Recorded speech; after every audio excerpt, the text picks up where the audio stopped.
This is GPU RAM and SSD Price Watch. Welcome back, everyone. As the summer blazes on, I know at least a few of you have had the thought of perhaps going outside, enjoying some recreational activities, but then the thought occurs to you, what if while I am outside, melting away slowly in the intense summer heat, there's some drastic change in the PC hardware shortage? Well, that is what this series is all about, providing some perspective, but not just what prices are right now. We also have a history going all the way back to the beginning of 2025 of what prices were and what prices should be, so that if you're in the unenviable position of needing new PC hardware in 2026, you can at least get the best bang for your buck, relatively speaking. Excellent! Today's video is brought to you by Thermaltake's Wood Series cases, adding a touch of warmth and style to a variety of existing chassis designs, such as the TR200WS, seen here in the white snow finish, showcasing light-colored wood-textured accents while maintaining the TR200's core features, such as easily removable side and top panels, magnetic dust filters, and support for an optional 6-inch LCD screen. Black cases like the TR300WS are paired with darker maple-inspired accents for a warm and stylish aesthetic, and of course the case still includes a tempered glass side panel, excellent airflow, and support for 360mm radiators for AIO or custom cooling. Thermaltake's WS chassis lineup includes other cases from the View series and more, so for further details click the Thermaltake Wood Series sponsor link in the video description.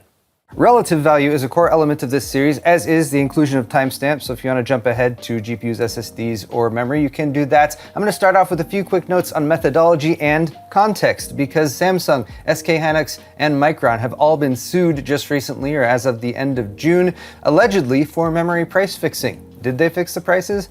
I can't say one way or the other, but we'll keep an eye on that. In order to keep an eye on prices, I am using PC Part Picker. We're looking at US-based pricing. And for any given GPU, like the RTX 5070 Ti, for example, I am sorting by the lowest price available, and then I'm checking the individual listings to make sure that they're legitimate and not being posted by some shady third-party reseller. If the shipper and seller is Amazon, or Newegg for that matter, then that means it's a legitimate item, especially if you can add it to cart and have it delivered at least relatively soon. Do note that some delivery times can be 2 to 3 weeks out, so keep an eye on that if you're actually planning to order something. With that said, let's look at the updated data. This is June and this is July, for GPUs at least. I will quickly explain to help you read this chart. On the left side, we have Nvidia GPUs, AMD GPUs, and Intel GPUs, mostly looking at current generation products. I started this series all the way back in March 2025, so these columns show the price history of the lowest prices seen, and I have bolded each individual lowest price. Do note that some of those are from months that have been purged, as I was trying to keep this chart all fitting upon one page. Most recently, we have the average and low prices for June, and the updated data for July is in this column right here with the slightly lighter gray header. Finally, we have the results columns over here showing the low price change from June to July. So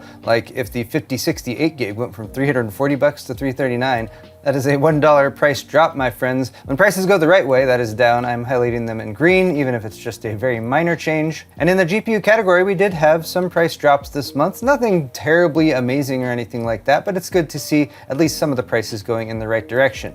Finally, we have price difference versus MSRP, and the MSRP column is over there, by the way, and then that's expressed as a percentage here as well. There are only 2 GPUs that are currently selling for below MSRP, the 5060 Ti 8GB, and in a bit of a change, the RX 7900 XTX, which is a 24GB card. This one was never really that appealing with its $1,000 MSRP, but it is down below $1,000 for the first time in quite a few months, since December, I would say, although you can't beat its lowest price ever of $750 back in October. A couple other things to highlight on this chart would be the 5070 Ti 16GB, which dropped $60 this month, down to $920. It has been grossly overpriced ever since February-ish. When it comes to this card, I do miss the final months of 2025 where it was selling for around $750 or even as low as $730. Still not a fantastic deal since it's plus $170 over its MSRP, but at least it went in the right direction. We also had a couple $10 drops for the 5060 Ti 8 and 16GB, which is good to see. And then down on the AMD Radeon side, for their best current generation cards, we had a bit of a flip-flop, with the 9070 non-XT dropping $20 to $580, just $50 or so over its low, whereas the RX 9070 with the XT unfortunately jumped up by $40. It was $650 last month, which was the best price we had seen so far in 2026. Next, I'm going to run through the cheapest versions of each graphics card and where it can actually be purchased, starting with the RTX 5050, about $290 for the lowest price one that is listed over at Best Buy. Considering that this card is sold for as little as $200 and that it's just not really a very powerful card from the get-go, I'd recommend going for like an RX 7600 or 7600 XT on the AMD Radeon side from last gen, or possibly just saving another $50 or so you can go for the RTX 5060 8GB, which is currently going for $340. Of course, that one is sold for as little as $279. This has really been my major complaint for the past several years, is that there aren't really very good GPU options for entry-level buyers who are looking to spend maybe $200 to $300 on graphics cards.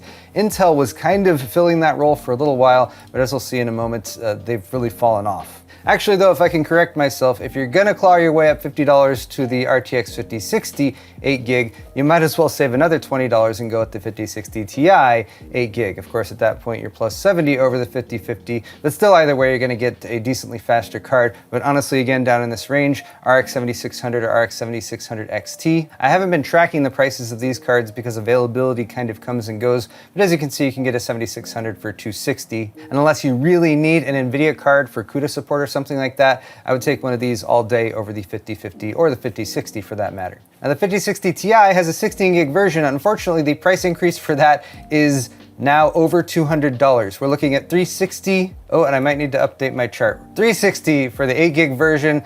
Tack on $200 or $205 perhaps for the 16GB version. I am very convinced that the high price of the RTX 5060 Ti is being kept high by people who are using it for local AI work rather than actual gaming. And actually, I don't need to change my chart. The cheapest 5060 Ti 16GB is currently being sold by Best Buy for $560. But if your focus is gaming, you'll get a lot more raw rasterization performance by going with an RTX 5070. And the cheapest one there is just about $40 more, $599 over at Walmart. Popular seller of graphics cards. And hey, if you want RGB added for $10 more, Amazon has roughly the same card with RGB for $610. This looks like it's an OC model as well. But the jump up from the 5070 is the 5070 Ti. And again, while this is a better price than it was last month, like all of the prices in Price Watch, it is very relative. $920 is the cheapest 5070 Ti. And for all of Nvidia's top 3 cards right now, it's just disappointment after disappointment, because the RTX 5080 should be available for about $1,000. The cheapest there is currently $1,257, and that is up $7 from last month where it was $1,250. Looks like Amazon and Best Buy both have the low price there. And then of course the fastest GeForce gaming graphics card is the RTX 5090, and this one's just been kind of a meme to watch it go up and down. In October 2025, you could buy a 5090 for $2,000. By February, the cheapest was $3,600. It was over $4,000 last month, and it's down $120 this month. Hooray! Slightly less than $4,000, plus tax, of course. Moving over to AMD Radeon GPUs, we have the 7800 XT. I've been keeping this around as a 16GB graphics card alternative to some of the very overpriced Nvidia options. It has sold for as little as $500, at which point it was like a pretty decent deal for a last-gen card. It's holding at $580, which is the same price it was last month. I didn't bother with the 7900 XT because the cheapest 7900 XT was more expensive than this $930 ASRock, and this comes with the 360mm all-in-one liquid cooler. The 7900 XTX has sold for as little as $750. The reason I'm highlighting it here is because it has 24 gigs of VRAM. So if you are doing something that needs a lot of local VRAM, such as AI work, and your workload is compatible with AMD Radeon graphics cards, this is the only way to get this amount of VRAM for less than $1,000 without trying to track down like an RTX 3090 or 4090, and the inclusion of a 360mm AIO doesn't hurt. Moving on to AMD's current gen graphics cards, the Radeon RX 9000 series, the 9060 XT currently going for $60 over its MSRP. I wish this was still selling for its MSRP, because then it would be a good alternative to an RTX 5060 or 5060 Ti. At the same price as the 5060 Ti though, I would go for the 5060 Ti.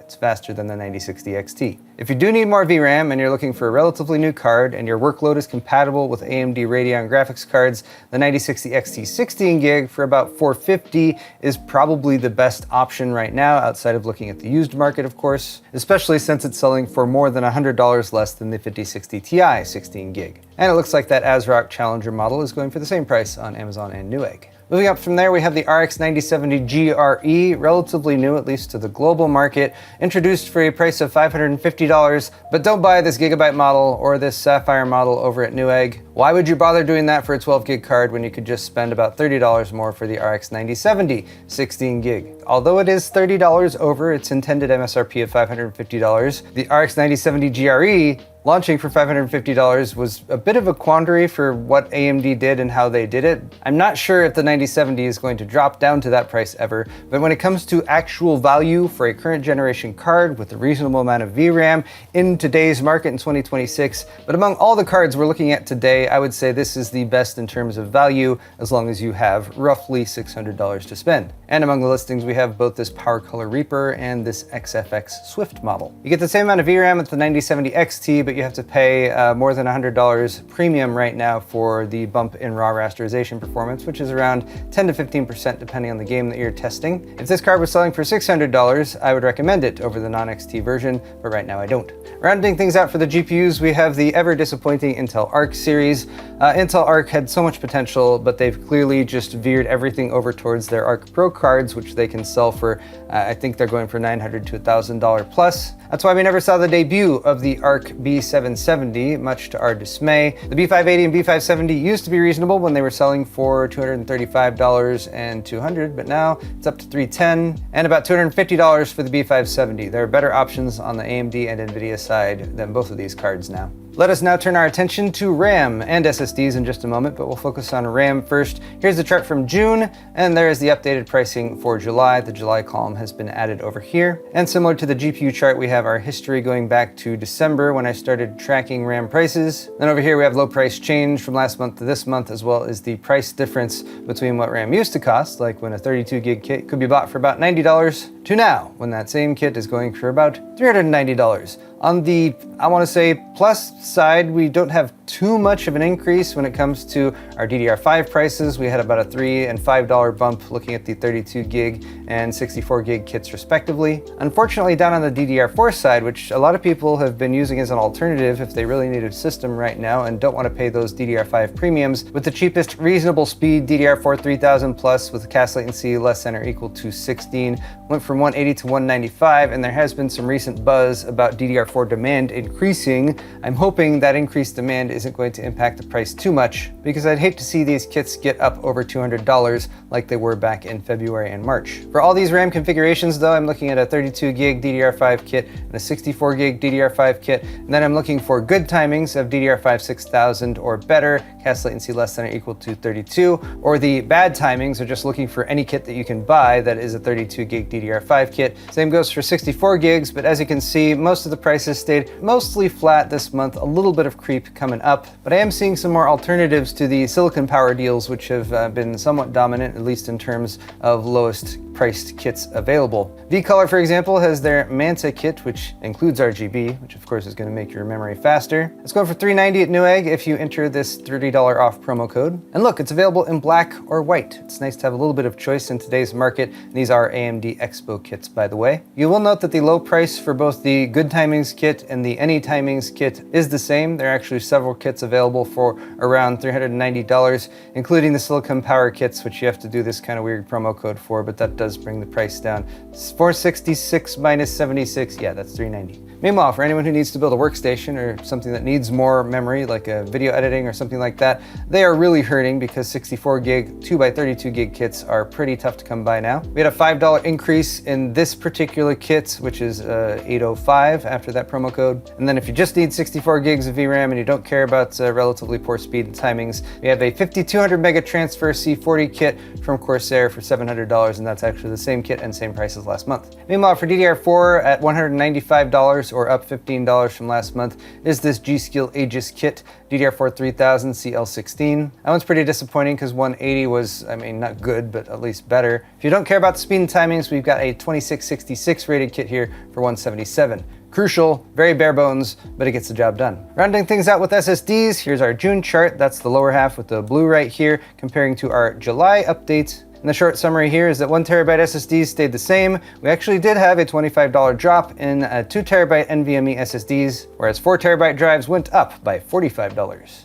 I guess we can take A data for having at least the same price as last month with the $130 1TB drive. That is the Legend 710. It is a Gen 3 drive, not the fastest, but reasonable speeds, and of course it's going to be a big jump up over like an SATA drive, for example. That drive's going for $130 at both Amazon and Newegg. Meanwhile, for 2TB drives, which I used to love to recommend just for any standard build when they were selling for about $90 or $100, those peaked in the last couple months at $240, but this month we at least have an option for $215 that is also an ADATA Legend drive. I don't know what makes it legendary, probably just that it is less expensive than other drives right now. Meanwhile, 4TB drives are going for the highest I've ever seen them, $445, that is plus $45 from last month, $255 up over the lows that we could get them for back in like pre-September, October last year. I guess the only silver lining would be that this WD 4TB blue drive is not terrible in terms of speeds. It is a Gen 4 drive with up to 5,500 megabytes per second. That's got to be reads. Yes, confirmed, that is reads. But definitely don't get the 1TB version of this drive for $199, or especially the 500 gigabyte version of this drive,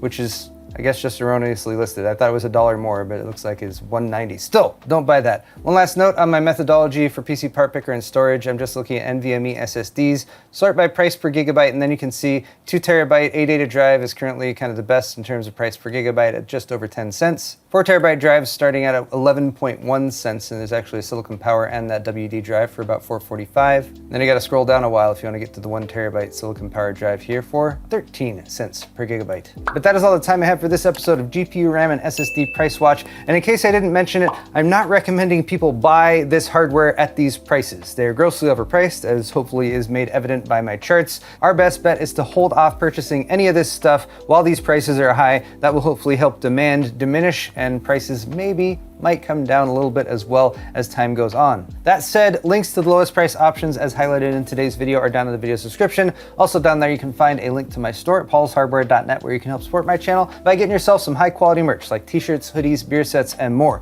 If you'd like to hit the thumbs up button or subscribe on your way out, that's greatly appreciated too. Thank you once again, and we'll see you all in the next video.